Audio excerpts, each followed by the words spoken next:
Good day, my friends. I hope it finds you well.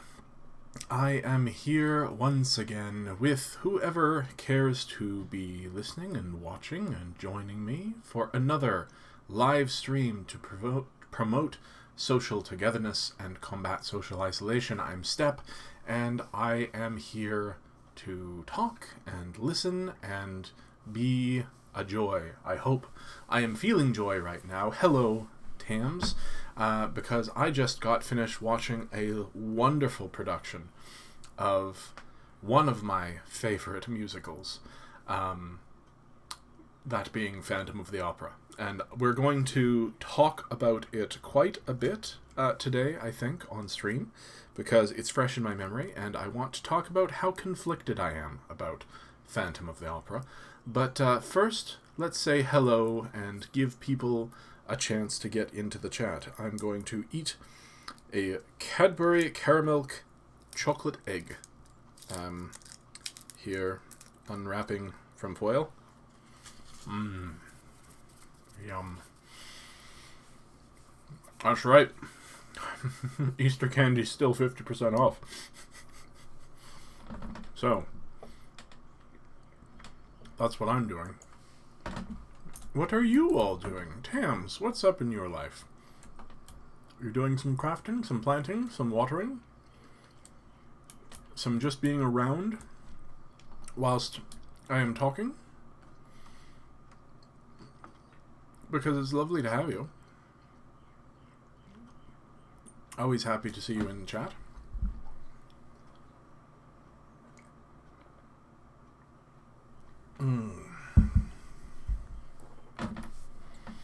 It's funny, it says I have 4 concurrent viewers, but my analytics are only showing 1. So that's strange. You watered the nursery? Excellent. Yes, we have plants already to be planted, probably next week, because it's finally looking like springtime. And not the kind that's about the person I'm not going to mention, which is another one of my favorite musicals. Good afternoon, Megan. Welcome. Welcome. Glad to see you. Wonderful to have you here.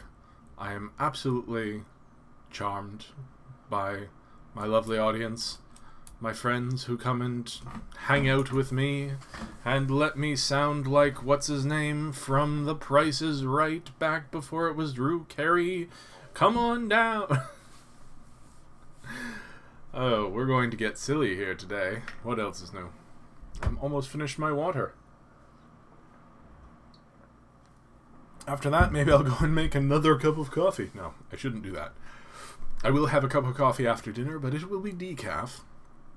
And, yeah. That's the plan, anyway. Dealing with the yappy kitty. Yeah. He was here. He's not anymore. Well, I'm glad that you were managed to wrangle Salem long enough to come and hang out. Oh no. I see Terrence is rather flopped on his side. What are you doing today, Megan? How's your day going? How's your sunny Sunday? You've got a bit of Canadian dainty happening? Is that what we're calling the hair now? I haven't showered today. I haven't bathed. I'm going to do that probably right after I stream, but I wanted to watch. There we go.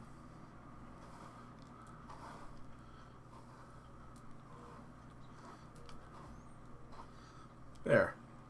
Got a frilly faux hawk going on. How's that? Is it terrible? It's okay if it's terrible. Yeah. Canadian dainty. I don't know what that means. Mea culpa.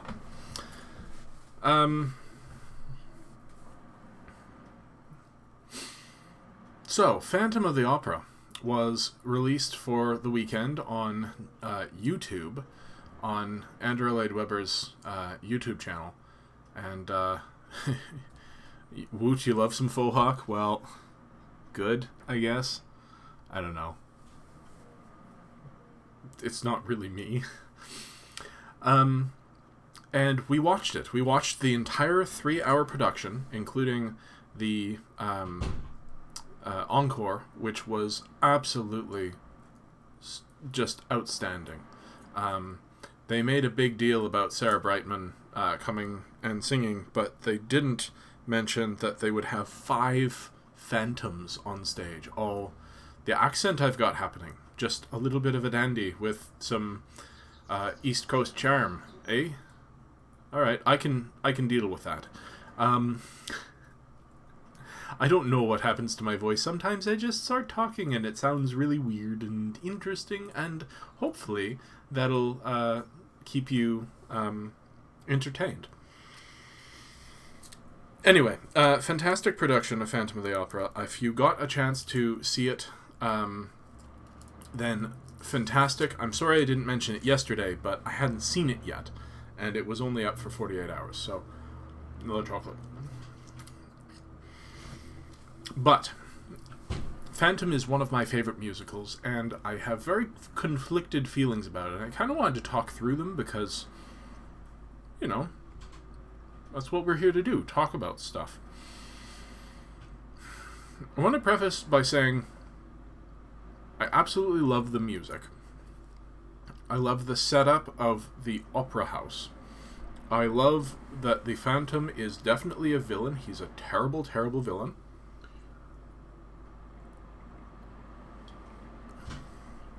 In that he's a good villain because he's so terrible. But,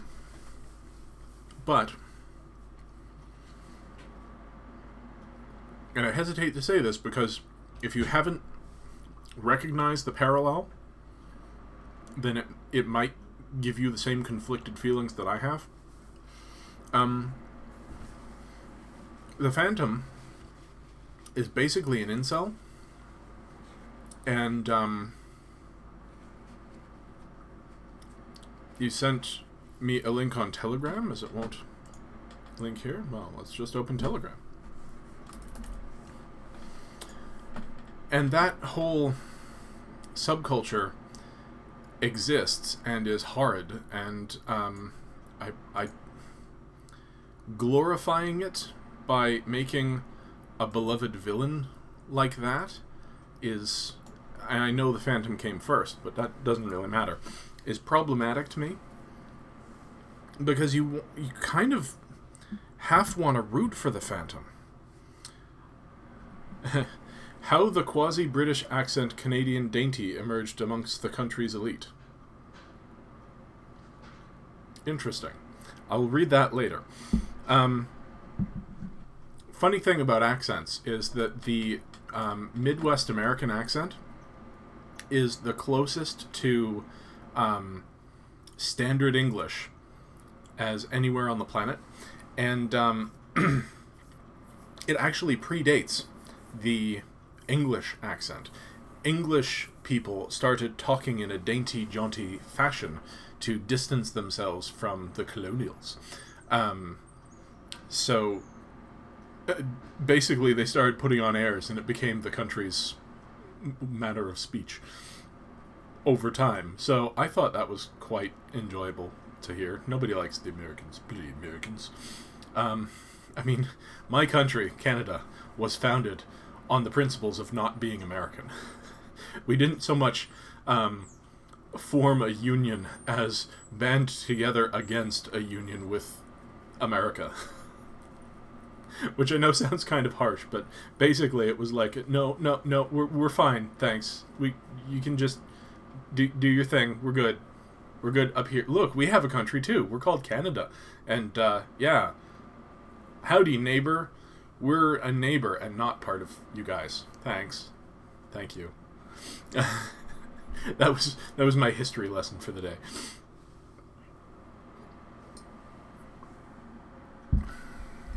But back to Phantom. I don't know if...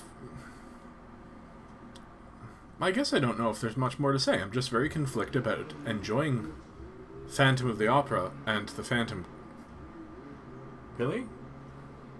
Somebody started chainsawing.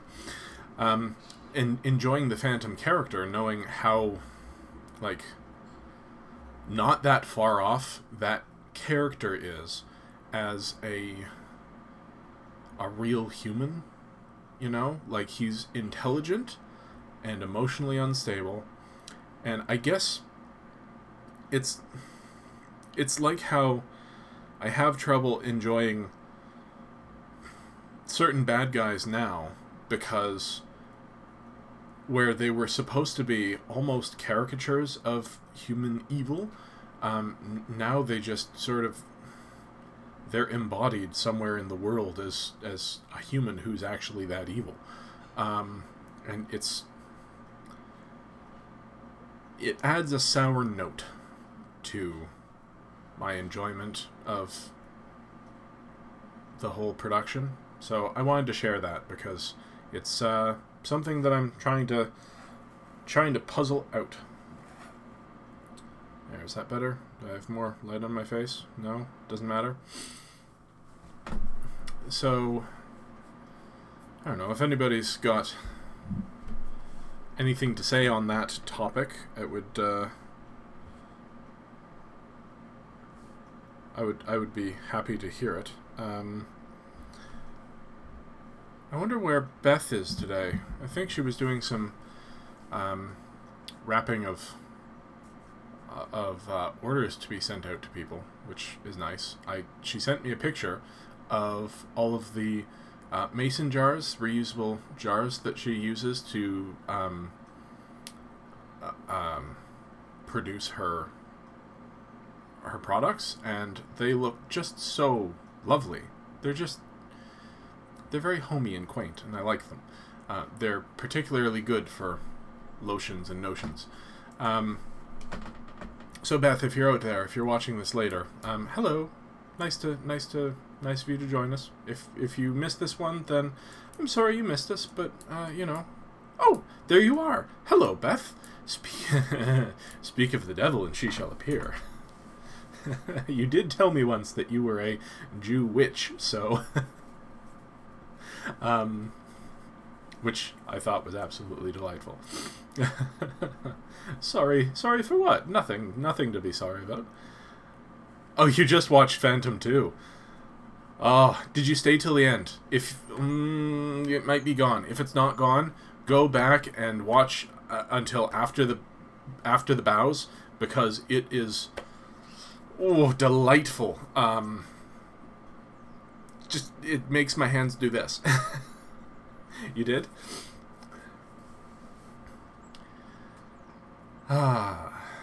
So what did you think of the 5 Phantoms and Ms. Brightman? Now, Tamara, girl in real life in the chat, is absolutely obsessed with Colm Wilkinson, who was he was the oldest, I think, of the Phantoms. And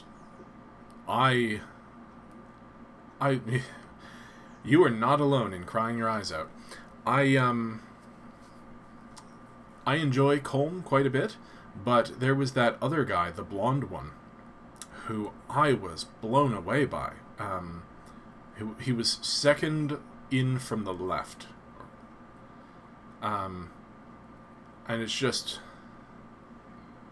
the clarity of his voice, the control, that was fantastic. Colm is your Jean Valjean. He was very good.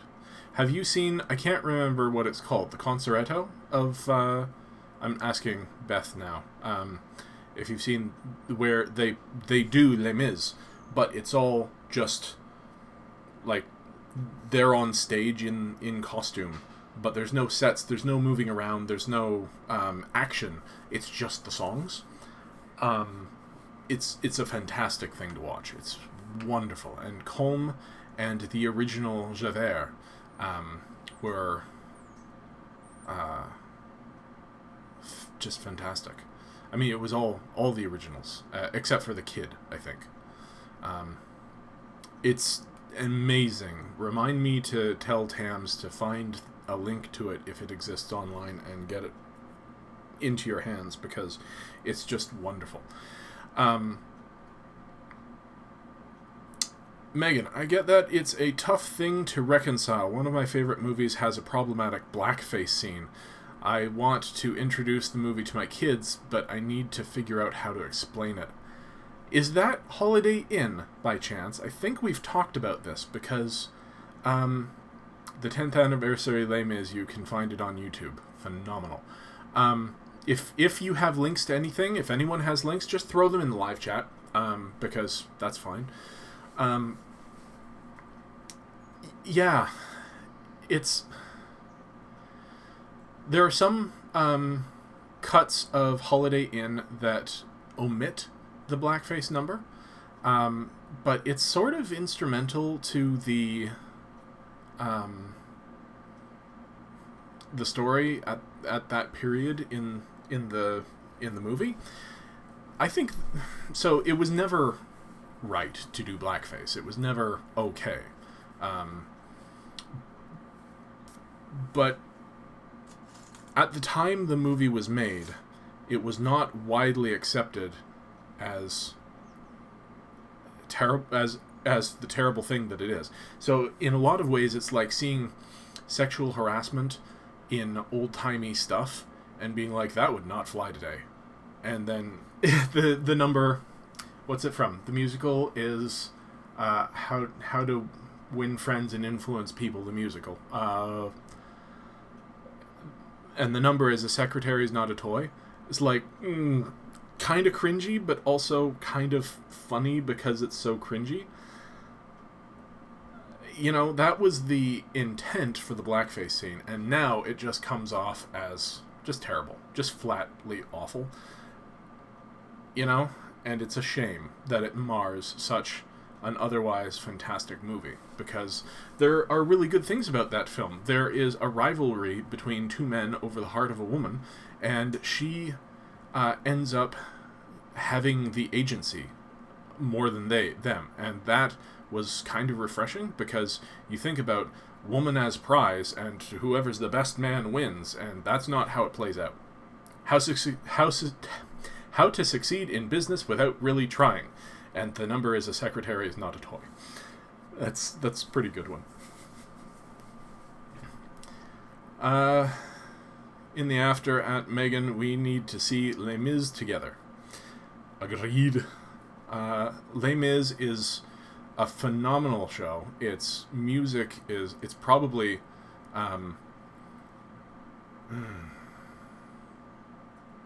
it's probably my favorite musical to watch, whereas Phantom is my favorite to listen to, I think. Although, I say that now because they're both fresh in my mind, and as soon as somebody says something like Joseph and the Amazing Technicolor Dreamcoat, I'll be like, ooh, yeah. Or someone will mention La Boheme, and I'll be like, ooh, yeah. Or, you know, I just love musicals so much. Another one that makes you cry? What also makes you cry? Les Mis? Yeah. Yeah.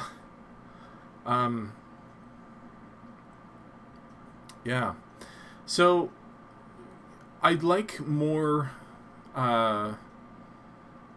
input, if anybody has any, on how to reconcile the fact that a villain you love is so close to real human people that you hate.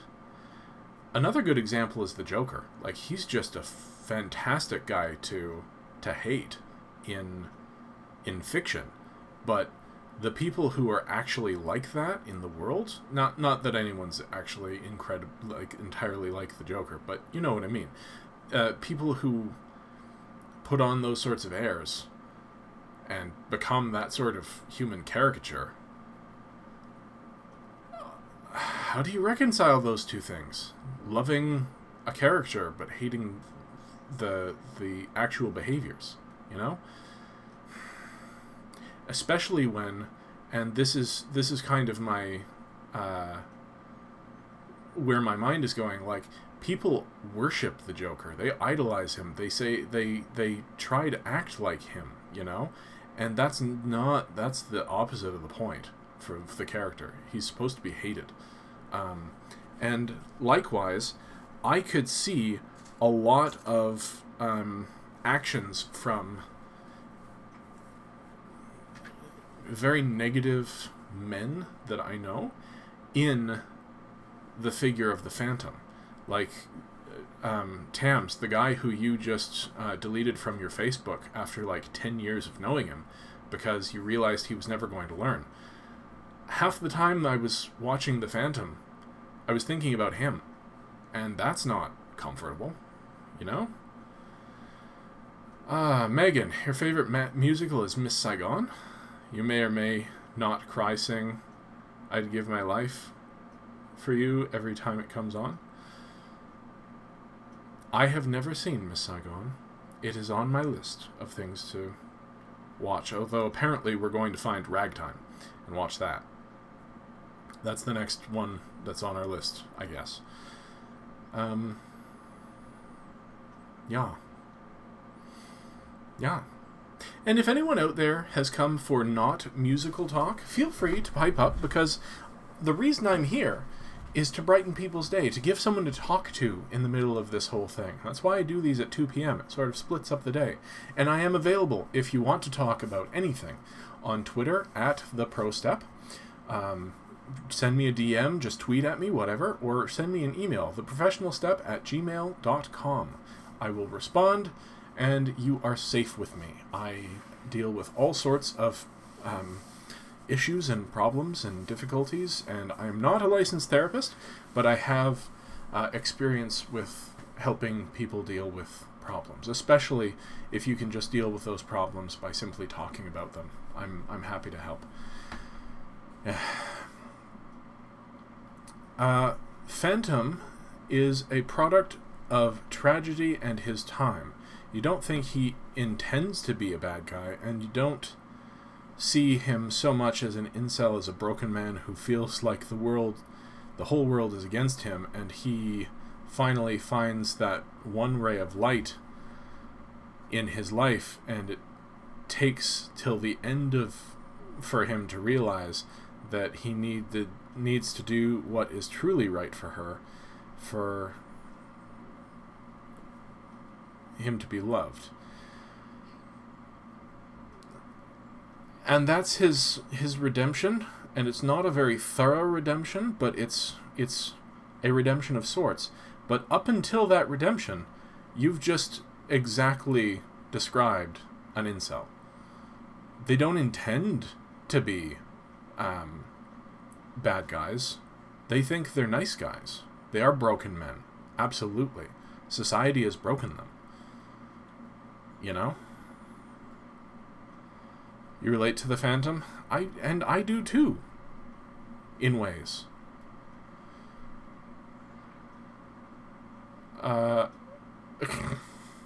Bath. Oh, that's funny and off color.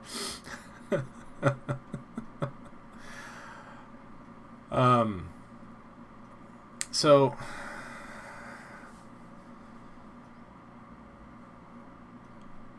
he's just throwing his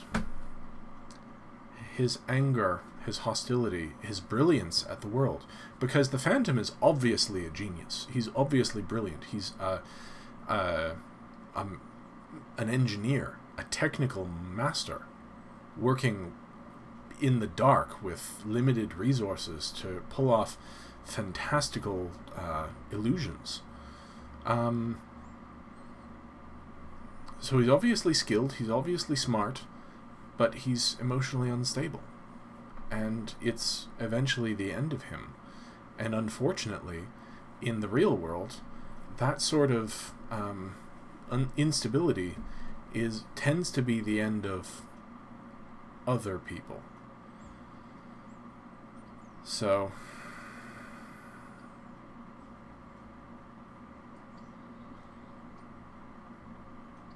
I don't know. I don't know that I can call him a poor guy when he's such a vindictive soul, but he does redeem himself somewhat at the end. Also, it's ambiguous as to whether he dies down there, or I wonder what happened to him afterward. Because he couldn't keep living in his palace of night. He probably ended up homeless. Boo.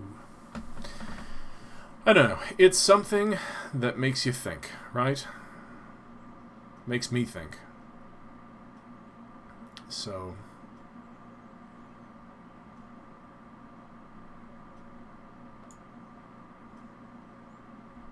he's hurting? If he had Prozac and therapy, he'd probably be okay? Maybe. Therapy, maybe. Prozac, I don't know.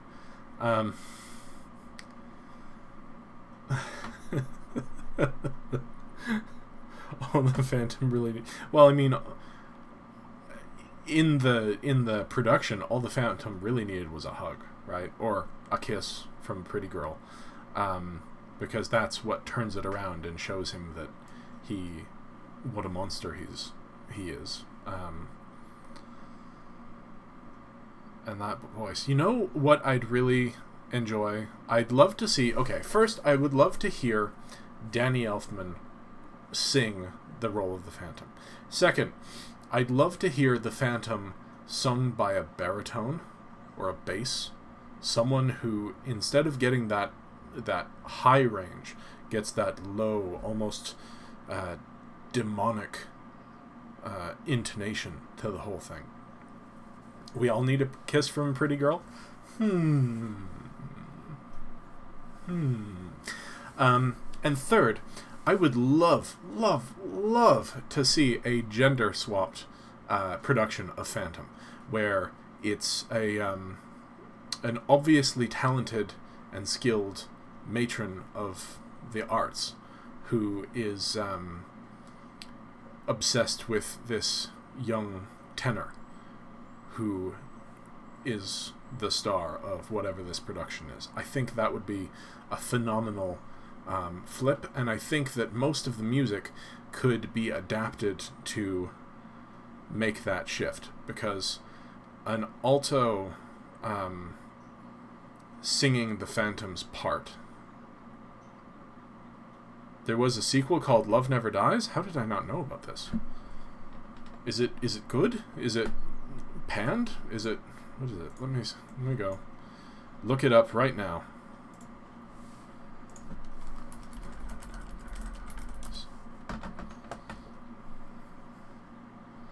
Love Never Dies, the musical. It's a romantic musical composed by Andrew Lloyd Webber with lyrics by Glenn Slater and a book by Lloyd Webber, etc., etc. Sequel to the long-running musical The Phantom of the Opera and loosely adapted from Forsyth's novel The Phantom of Manhattan.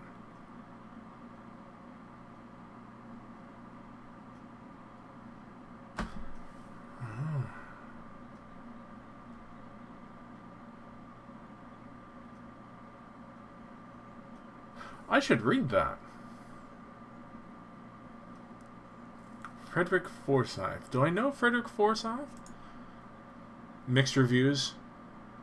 You follow the show on Facebook?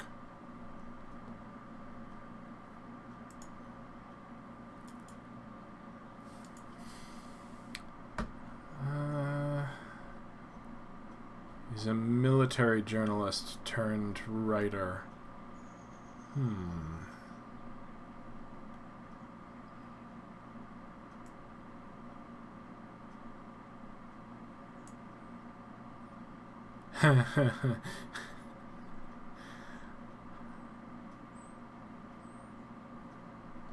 Okay. Apparently,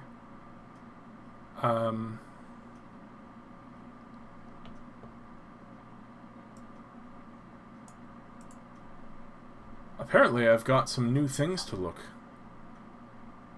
for.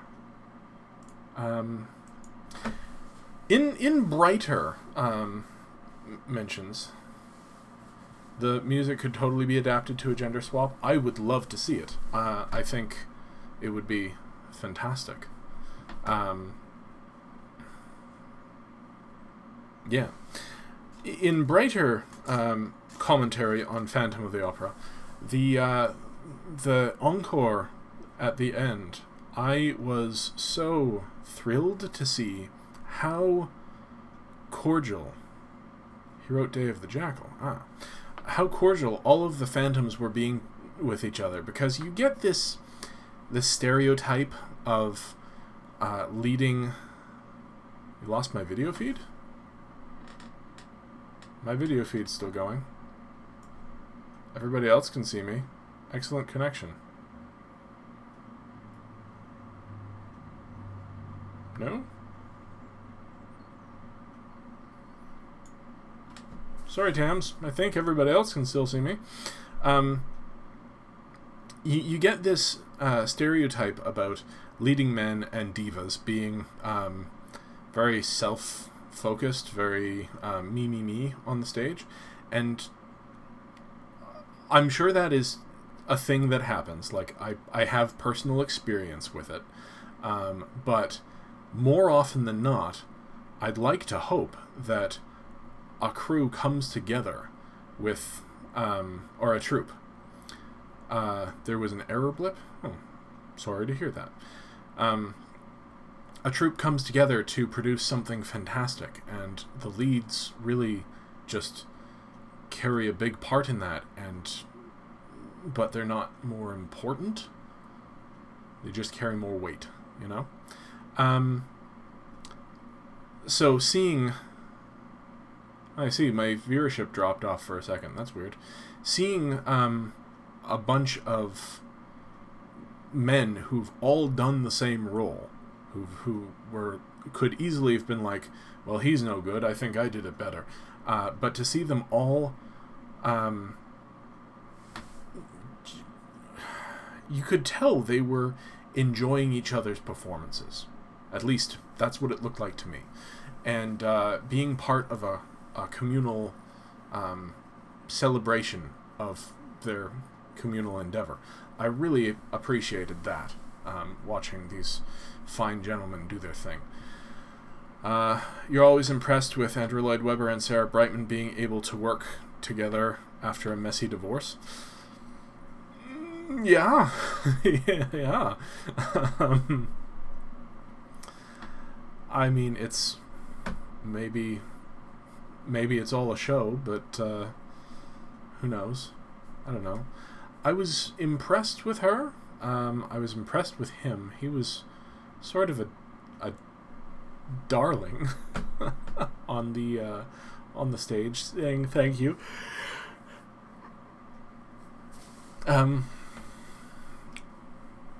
I'd like to think that he's too old to be self-important, but you know that's not true. Politics. Anyway, yeah.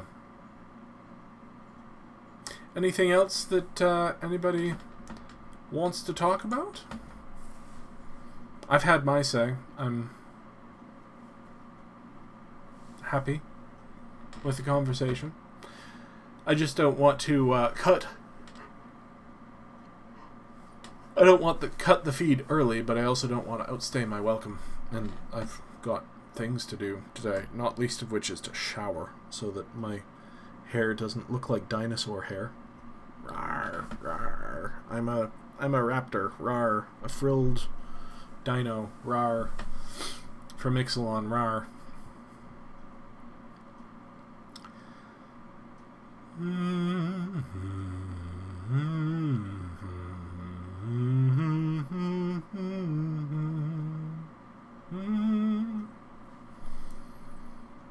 That's about it. That's the extent of my singing. I don't think I can go all the way up to the high note, but I can certainly give it a try. I don't know whether this microphone is good for recording sound. Well, what good is a microphone that's not good for recording sound? I mean, singing. I think Tams uses this for singing sometimes, although she should probably be using the other one because I think it's better. And we do have a pop filter, which I need to reinstall. Sorry, clanging, because it's supposed to keep the popping from sounding. So this is without a pop filter, and this is with a pop filter. I don't know if you noticed any difference there.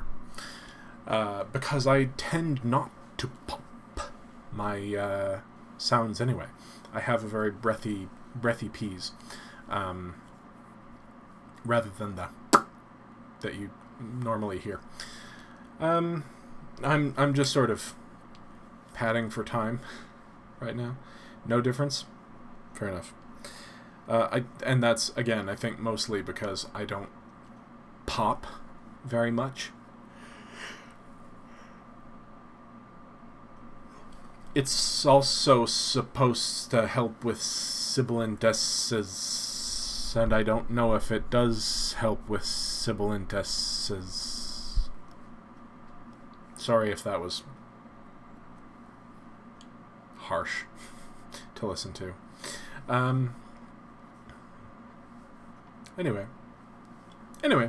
I think I'm going to call it here, but I will be back tomorrow. Same chat time, same chat channel. We'll be having our 2 p.m. chats for the rest of eternity, or until 2022, when we'll be let out of our houses. Right? Like, maybe? I look forward to seeing you guys. Are you making fun of me, bro? No, I'm saying that I have a very quiet voice, and because I tend to be ashamed of making noise, and you have a very bright and powerful voice because you spent your young years on the stage, and I think that's phenomenal. I wish that I had your projection ability, but I tend to be very low-spoken. So I don't know if this is this going to be too low-spoken for everybody out there. Anyway, I will be back tomorrow at 2 p.m. and we will have another... I didn't say it. Trudeau said it. Trudeau didn't say it. Somebody said it. I don't know. But anyway, I'm gonna go before I get lynched by Megan. And then, I would be dead. And then I couldn't help y'all be not sad and lonely. So, this went off the rails somewhere. Sorry. I will be back tomorrow, and I will have coffee or tea. And then we will have another lovely chat. So, thank you very much for joining me here today. If you want to get a hold of me anyway, you can get me on Twitter at TheProStep. Send me a DM. Tweet at me. Let me know you're up there. If you want to send me an email, it's theprofessionalstep@gmail.com. And don't bother making me aware that I sound like an old-timey radio announcer, because that's the whole point of this gag. Alright, I'm gonna go now. Thanks for joining me. Reach out if you have to, or want to, or just have something positive to add to the world. And if you do have something positive to add to the world, tweet at Tams, too, because her second episode of the podcast, This Brilliant World, is in production. So if you haven't listened to it already, go and find it. It's on iTunes. That is Canadian Dainty? Canadian Dandy. I'm a Canadian Dandy. I'll be back tomorrow, and there'll be a more focused communication, except I don't think there will be, because obviously I'm just a big goofy person. All right. Thank you for joining me today. I'll see you tomorrow.